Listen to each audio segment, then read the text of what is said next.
السلام عليكم ورحمة الله. السلام عليكم ورحمة الله. الحمد لله رب العالمين. أشهد أن لا إله إلا الله وحده لا شريك له ولي الصالحين، وأشهد أن سيدنا ونبينا محمدا عبده ورسوله الصادق الأمين. اللهم صل وسلم وبارك على سيدنا محمد وعلى آله وصحبه ومن تبعهم بإحسان إلى يوم الدين.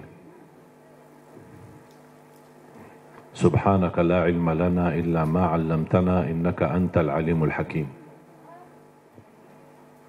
Bapak Ibu jamaah sekalian dimuliakan Allah Subhanahu wa taala. Alhamdulillah wa syukrillah. Saya tidak bisa membayangkan 12 tahun sudah berlalu. Saya masih ingat pertama kali belum bisa sama sekali bahasa Indonesia tahun 2008. Cuma saya ingat satu kalimat, bagus. Jadi orang bicara sama saya, cuma saya jawab bagus. Sudah makan? Bagus. Mau kemana? Bagus. Jadi saya artikan semua bagus. Dan selalu saya berdoa, ya Allah tolong bantulah saya supaya bisa bahasa Indonesia yang bisa difahami. Kira-kira Bapak Ibu faham gak sekarang? Berarti doa saya sudah kabul. Karena itu doa saya. Saya tidak pernah belajar sekolah Indonesia atau kursus bahasa Indonesia atau dari kamus. Nah, cuman hanya bergaul, duduk, dengar, sering saya dengar, alhamdulillah bisa hafal. Ketika ucapkannya mungkin belum begitu pas, orang-orang ketawa-ketawain dulu, tidak apa-apa. Saya bilang diketawain, dia bodohin, tidak apa-apa. Yang penting saya bisa sampaikan yang bermanfaat. Alhamdulillah berjalan waktu, sedikit demi sedikit bisa mendapatkan. Bahkan saya dapat kejutan. Saya menemukan saudara keluarga saya di Indonesia. Dulu ibu saya dan ayah tidak pernah cerita. Tapi saya ketika sudah berada di sini, baru saya menemukan saudara keluarga. Ternyata kakek saya dan ayah kakek saya dua-duanya kelahiran Lombok. Bahkan ayah kakek saya dibunuh sama penjajah Belanda dan dia punya makam besar di Ampenan di Lombok, dan dia mampu mempersatukan orang Sasak di Lombok untuk melawan penjajah Belanda. Makanya ketika saya bertemu Presiden Jokowi, saya sampaikan saya sebenarnya cucu pahlawan tapi belum terdaftar. Dan subhanallah tidak membayangkan begitu saya ke Indonesia bisa menemui sejarah keluarga. Bahkan saya punya keluarga besar di Lombok, di Cirebon, di Surabaya. Salah satu kakek saya nikah sama orang Bumi Ayu di Jawa Tengah. Kemudian bertemu dengan keluarganya juga di Cirebon. Ada juga di Bali, kemudian di Jakarta. Barangkali di Cimahi besok-besok ketemu ada orang yang bunga keluarga. Jadi subhanallah begitu dunia ini kecil. Kita bisa terus bertemu dengan keluarga dan kita terus bisa melanjutkan perjuangan. Dan saya harap mari kita sama-sama memperjuangkan yang terbaik untuk negeri kita Indonesia.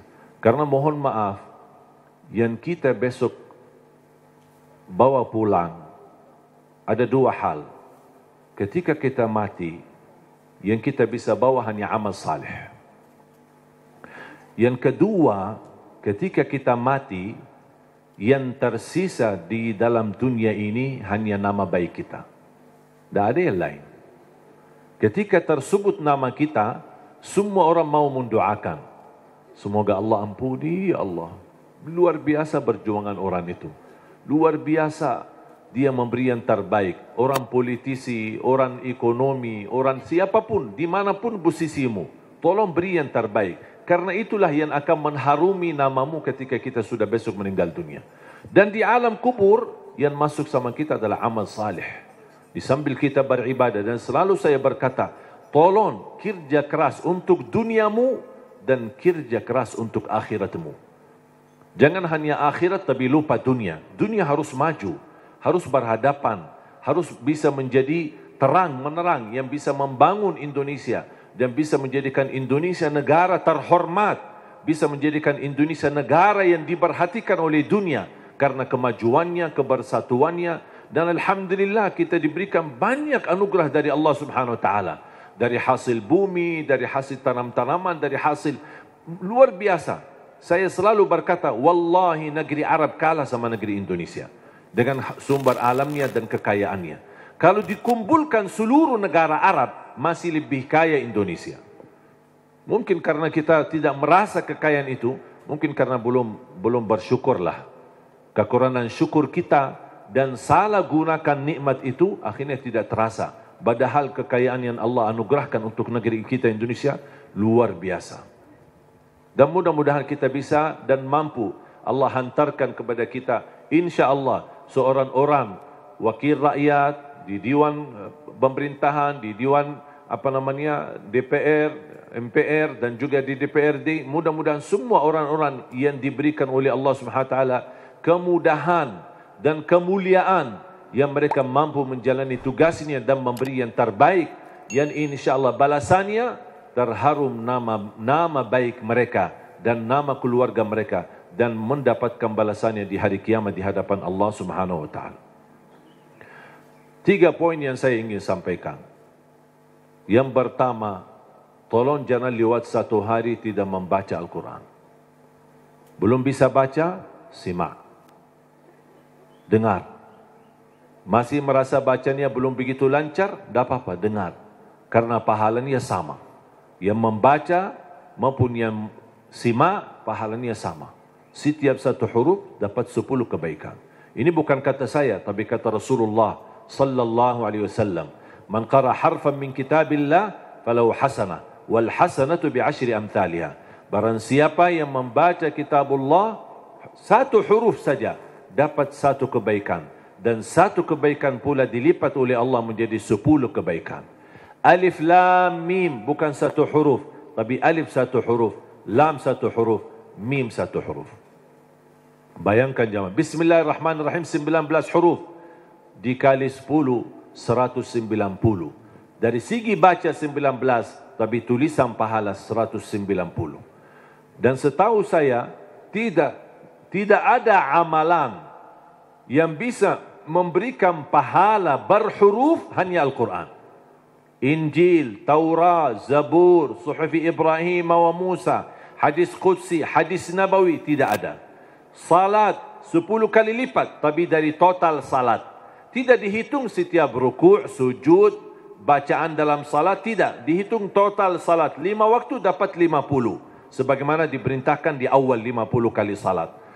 Tapi Al-Quran satu-satunya ibadah yang nilai pahalanya berhuruf, bersatu huruf. Dan menurut saya ini promo yang paling istimewa dari Allah. Paham bu promo? Biasanya ibu-ibu yang tahu promo. Ada enggak di pasar promo? Kalau kita misal mau belanja, ditawarkan. Ini beli misal gelas 1, dapat gratis 1. Beli 2 botol minyak goreng, dapat gratis 1. Ada kan? Atau beli misal 2 botol mie goreng, minyak goreng, dapat 1 dus, mie goreng lah misalnya. Ada kan? Itu kan namanya promo. Pernah enggak Bapak Ibu bertemu dengan promo, beli 1 botol minyak goreng, dapat 10 gratis. Ada enggak promo begitu? Pasti merugi kan?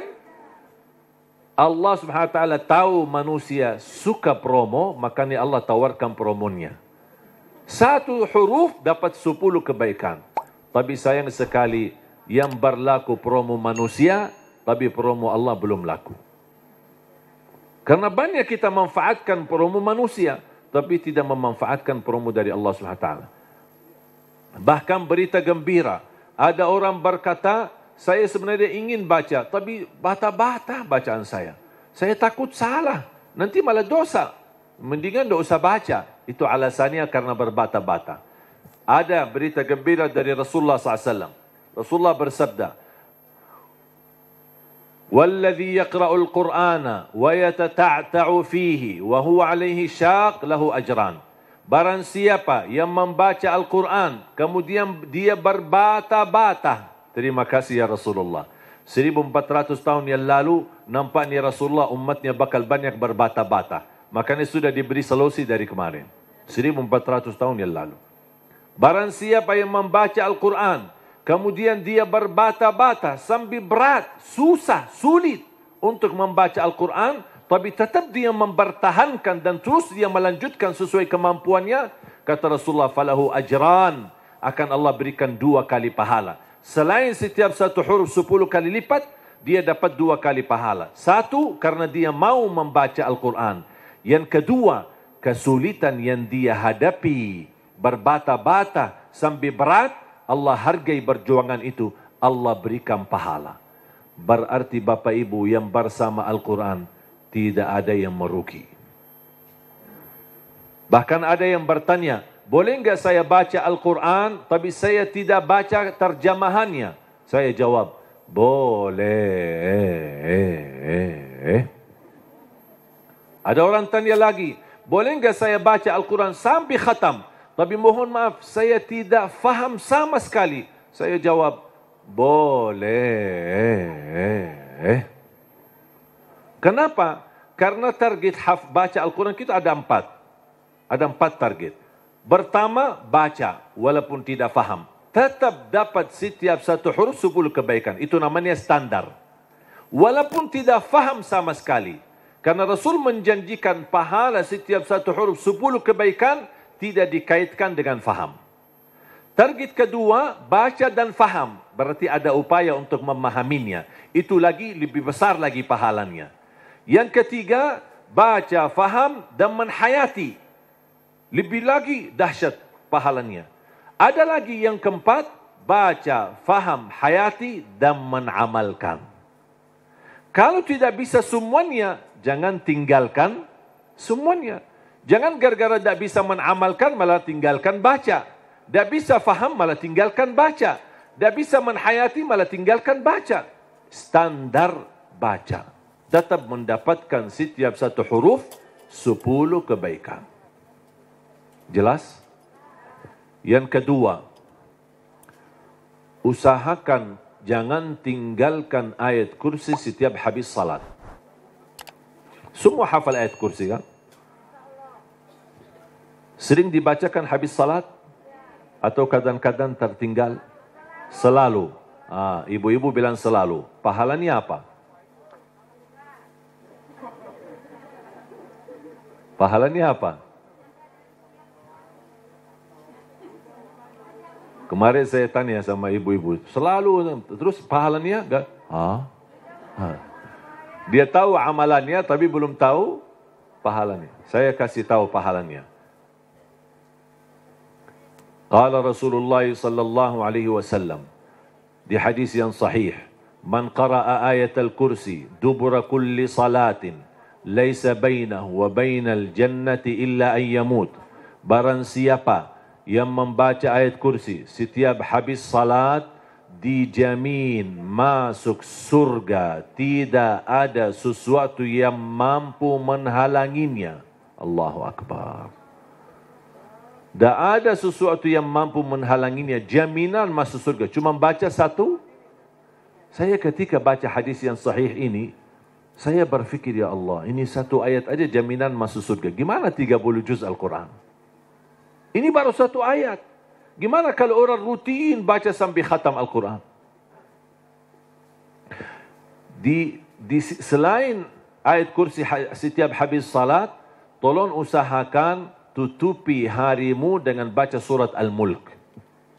Habis beraktivitas, sudah selesai kegiatan, sudah siap-siap mau tidur, tolong sempatkan. Suratul Mulk, kalau bisa sebelumnya boleh witir. Ada orang tanya, boleh enggak saya salat malam sebelum tidur? Saya jawab, boleh. Karena salat malam tidak harus tidur dulu. Banyak orang yang salah faham masalah itu. Ini kembali kemampuan. Coba kalau kita memaksakan setiap orang mau tahajud atau mau salat malam harus tidur dulu. Ada orang mungkin misal contoh, Pak Ketua Dewan. Aktivitas, rapat, meeting, pulang sudah malam. Kalau dia tidur malam mungkin bisa jam 12, mungkin bisa jam 1. Belum tentu bisa tahajud. Ketiduran, baru dapat 3 jam, maksimal 4 jam, sudah subuh. Jadi fisik manusia kan punya kemampuan, punya batas. Makanya selalu saya berkata, kalau ada bapa ibu yang biasa tahajud, tidur baru tahajud, tak apa-apa teruskan. Tapi kalau masih belum terbiasa, tolong amankan walaupun 2 rakaat. Amankan walaupun 2 rakaat. Niat salat malam, niat salat hajat, lihat sunnah taubat. Silahkan, apapun niatnya boleh.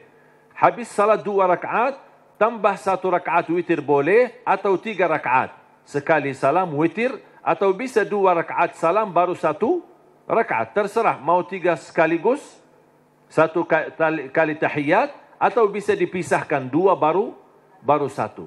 Baru habis itu tidur. Kenapa? Seandainya belum sempat bangun dan ketiduran sampai subuh, sudah tertulis namamu ahli tahajud. Sudah tunaikan salat, apalagi witir. Minimal, saya selalu tekankan, minimal jaga witir. Dan mohon maaf, ini bukan wasiat saya, tapi Rasulullah. Tidak ada yang dari saya. Dari saku saya tidak ada. Semua dari Rasulullah SAW. Apa kata Rasulullah kepada Abu Hurairah? Abu Hurairah berkata, Rasulullah menwasiat awsani khalili wa an utira qabla an anam. Rasulullah menwasiatkan aku jaga witir sebelum tidur, kata Rasulullah kepada Abu Hurairah. Bahkan Umar bin Khattab ketika ditanya, kenapa suka witir sebelum tidur? Kata beliau, saya takut tidur dan meninggal dunia dalam keadaan tidur belum witir. Makanya amankan witirmu. Inna Allah witir, yuhibbul witir, fa'autiru. Allah maha witir, Allah cinta witir. Jagalah witir. Dan salah satu sunnah yang Rasul tidak pernah tinggalkan adalah sunnah witir.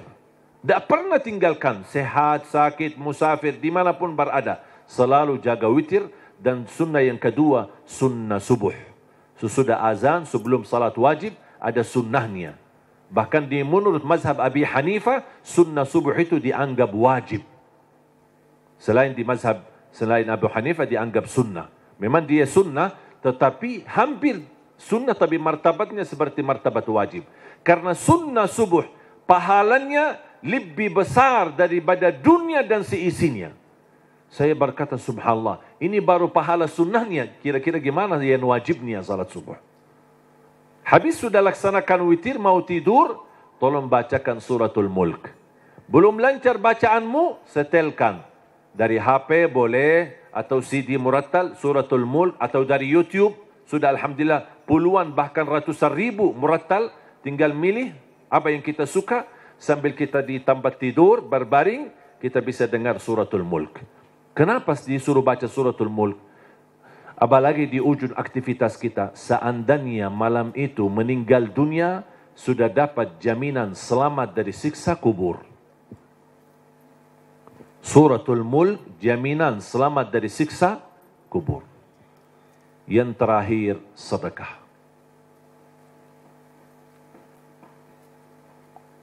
Yang pertama, jangan lewat satu hari tidak baca Quran. Yang kedua, ayat kursi setiap habis salat. Termasuk jaga suratul mulk. Kalau bisa sebelumnya jaga witir. Terus sekarang yang ketiga, sedekah. Terutama sedekah subuh. Terutama sedekah subuh. Saya sudah sering membahas dahsyat sedekah subuh. Saya yakin Bapak Ibu, semua para hadirin, saya yakin orang yang suka bersedekah. Tapi ada yang satu sering tertinggal. Doa habis sedekah. Atau doa di saat sedekah. Tahu enggak Bapak Ibu, doa di saat sedekah termasuk doa makbul? Tapi kadang-kadang kotak amal lewat, kita isi tapi tidak doa. Sering kita lupa doa itu. Padahal bisa, ya Allah aku mohon dengan berkat sedekah ini, titipkan pahala sedekah ini untuk kedua orang tuaku.